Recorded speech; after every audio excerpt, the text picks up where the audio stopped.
What's up, everybody? Stephen A. Williams, president and founder of thecreditrepairshop.com. I wanted to make this quick video because, some people beating up one of my videos about can you make these remittance coupons?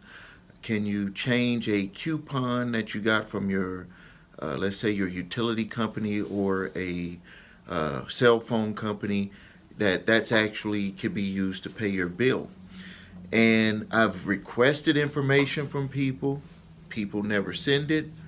And I have gotten some people who sent stuff, and it was a correction. It was a correction. Now, for me, I don't like people be like, Steve, stay in your lane. Don't do that. The reason why I get into this is because people get into trouble with this, and then they call my company and they're like, I saw your video and you said that you've helped someone that ended up getting into trouble. I have on my desk right here child support paperwork for an individual. Tried to utilize these things that people are talking about using remittance coupons, utilizing a 1099 OID form to discharge the debt, 1099A form to discharge the debt, and they're demanding payment, or they're saying that he could be arrested for not paying child support. So I mean, if somebody else has a solution on that, dealing with that, and wants to take the responsibility of this individual if they end up going to jail, utilizing the information that you have, you can step up to the plate. He might be willing to try again. I don't know, because they've made a demand stating that payments better start coming in by next week. So if someone want to step up to the plate and can help this person by that time, I'm willing to share it with him, and he can maybe utilize it. Other than that, told him you better get that ready to come out of your paycheck, because they're not playing around with that. Next one was watching a video, young lady on YouTube, and she had a Verizon bill, and she's telling people that you can utilize that as a remittance, showing exactly how she did it. And I paid close attention to the wording that she used for saying that if they break these laws, that number one, this is the misleading bait and switch statement, is that you can use the coupon from Verizon in this example, utilize that and sign it and use that to pay your bill. But right after that, she said you could utilize that if they have paid. This is what people probably missed in the video. You could utilize it if they violated 15 U.S. Code 1692E. Now let's talk about what that actually is. A debt collector in collection of a debt may not use false, deceptive, or misleading representation to collect on a debt. So the debt that Verizon is trying to collect on, the only way that this would be utilized is to say that they had some type of false, deceptive practice with their collection. And it has to be in conjunction with 15 U.S. Code 166. This here will end it all for all. Like, this will be the end all video. Everybody else that does this after this, well, I won't say that, because they'll come up with something else new. 15 U.S. Code 1666, correction of billing errors. So they're saying that they're implying that you're actually using this payment coupon to pay the bill, but they're stating in their words that if they violate 15 U.S. code 1666. You can look it up for yourself. Correction of billing errors. So, as a, you don't even need this document if they have billing errors. You can, I guess you could use it if you want to say, hey, I want to send this in because the bill is paid according to your billing errors. You should discharge that debt because of the billing errors. I know what people are going to say. They're going to say that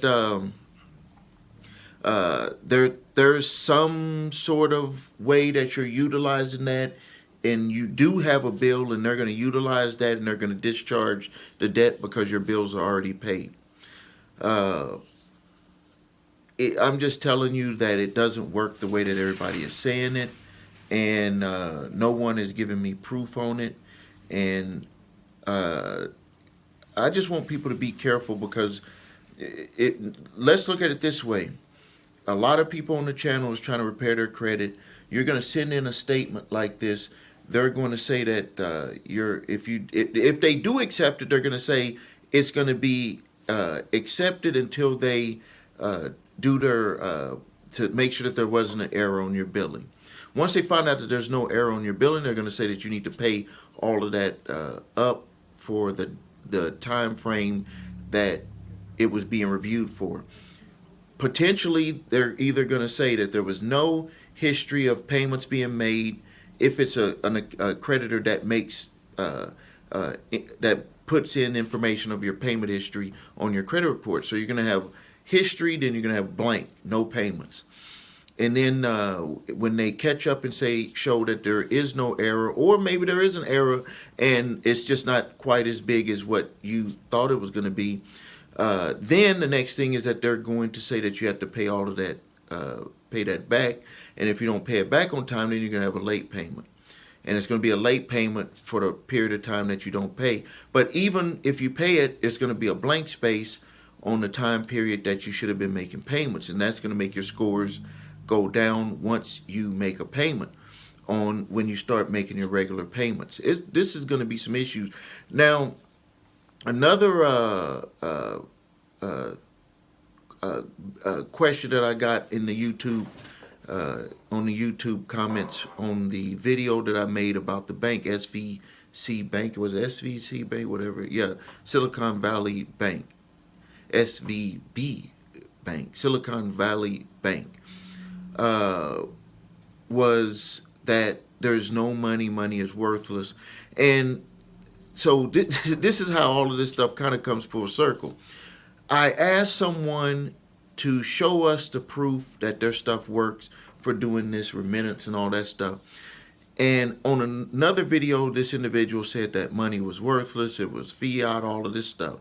But I had noticed that they were taking money, fiat currency, for their course that they were offering, which really caught me off guard. And then they had said that if they want to show me the proof that they wanted me to pay them a payment of the fiat currency dollars to get them to do it.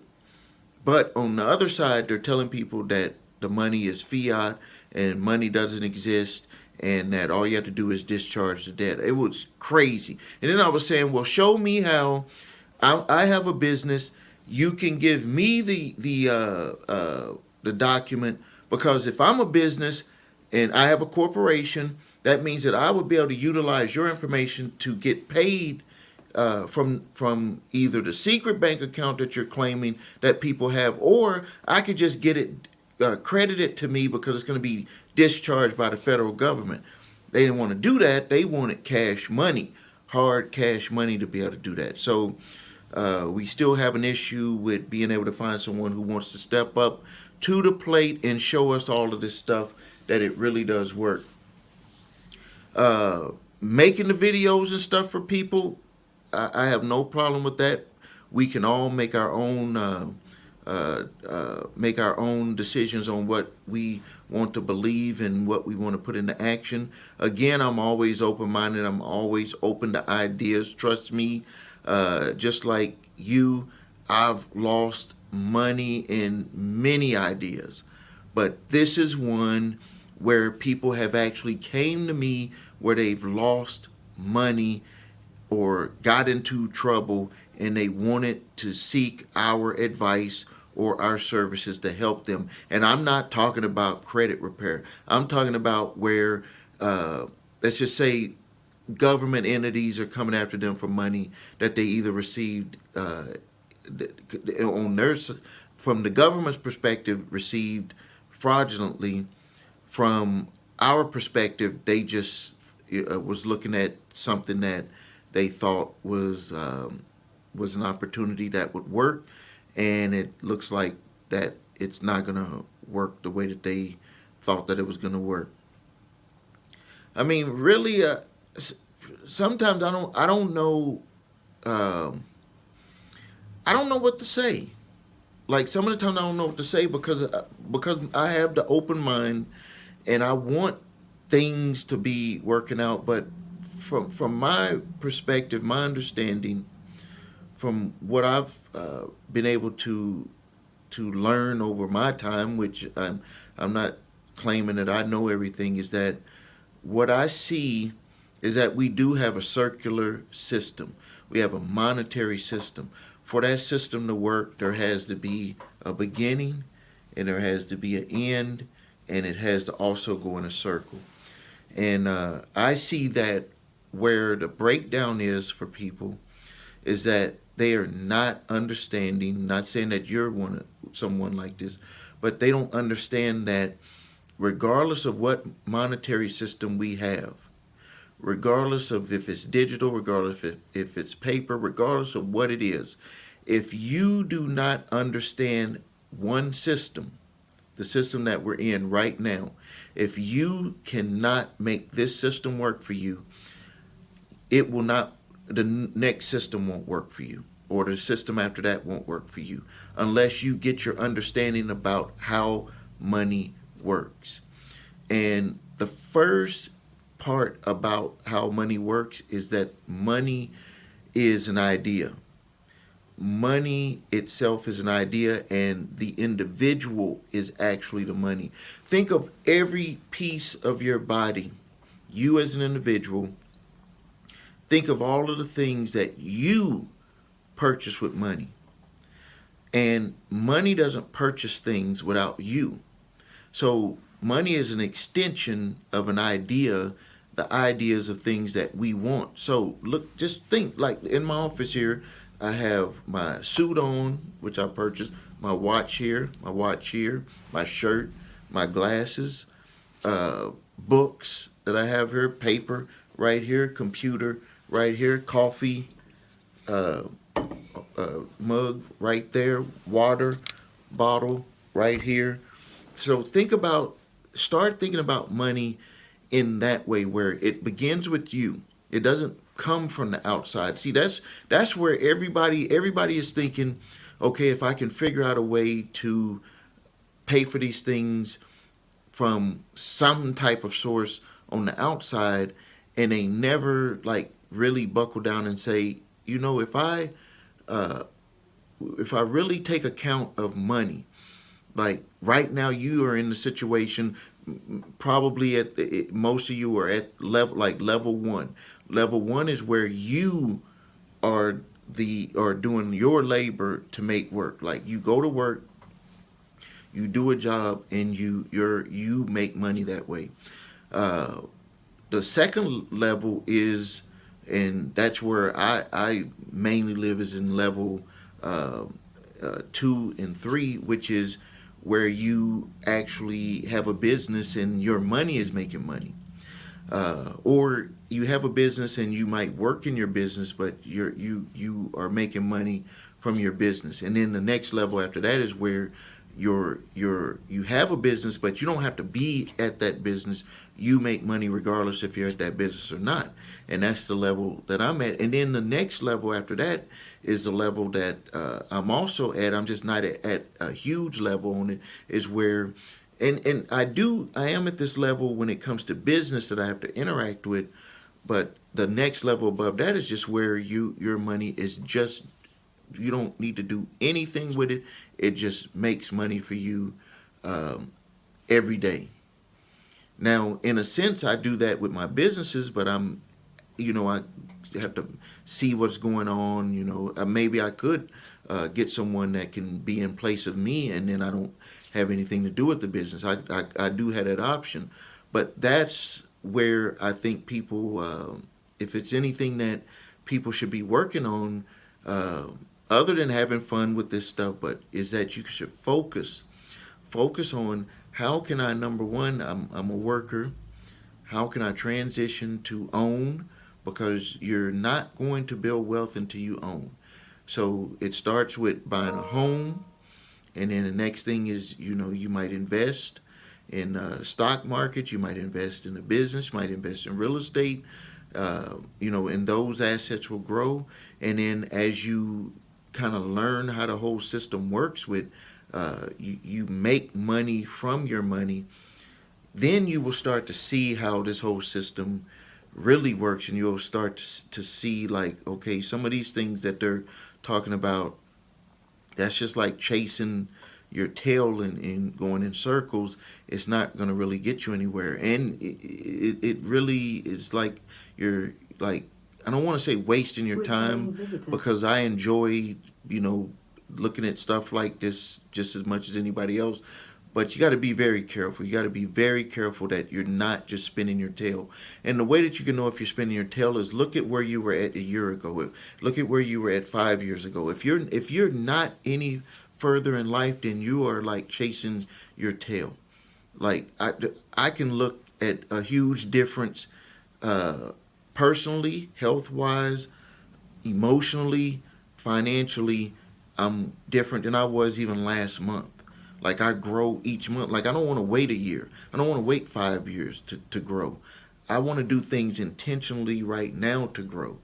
And part of doing things intentionally is you start to realize that there's some things that you might be doing that are really not getting you anywhere. It's got you chasing, like, chasing after things that just don't really exist. Uh, Not to say that we shouldn't try things, because I don't want people to take me wrong on this. I want the best for everyone that is watching this video. I want the best for you, uh, but you know, is revealing stuff, or pointing out stuff like this is part of my responsibility of putting out there, uh, to get people to understand that some of these things are just not what they claim to be. Uh, so code 15 US code 1666D.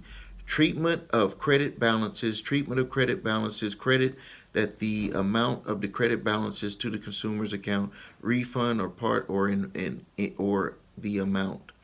That's what 15 US 15 US code 1666D, that's what that is. Treatment of credit balances. 666 by itself, correction of billing errors. And US 15 US code 1692 is E is a debt collector in collection of a debt may not use false, deceptive, misleading representation. So it is not, even if that stands, even with this stuff standing, which you can get remedies utilizing these laws. You don't need the to fill out a form like they're claiming to fill that out. You could just make a claim directly to their legal department based on this here, if you have proof uh, that you were violated, and they would automatically uh, uh, take you to arbitration, because they don't want to pay the high fees on arbitration with an attorney. Depending on what amount that is, they would be most likely willing to just settle to say that the debt is discharged, or wipe, 1099-C, whatever way, but it would be discharged. So I just wanted to get this video out. I know I'm going to take a lot of heat on it, but it is what it is. If you don't step on some toes, you're not doing nothing. I learned that in business. If you need help with your credit, please visit thecreditrepairshop.com. Watch video What Makes Us Different, so you can see my 8-point validation process, my two-phase settlement process. If you need your credit reports and scores, go to the website your3scores.com to watch to grab your TransUnion, Equifax, Experian credit reports and all 3 scores. If you have debt collectors coming after you, grab my 3-pack of letters, statute of limitations, cease and desist collection activities letter, and debt validation. The instructions are on there. These can be utilized to stop debt collectors in their track. Thank you for your time. Post your questions and comments. This is Stephen A. Williams, President and founder of thecreditrepairshop.com.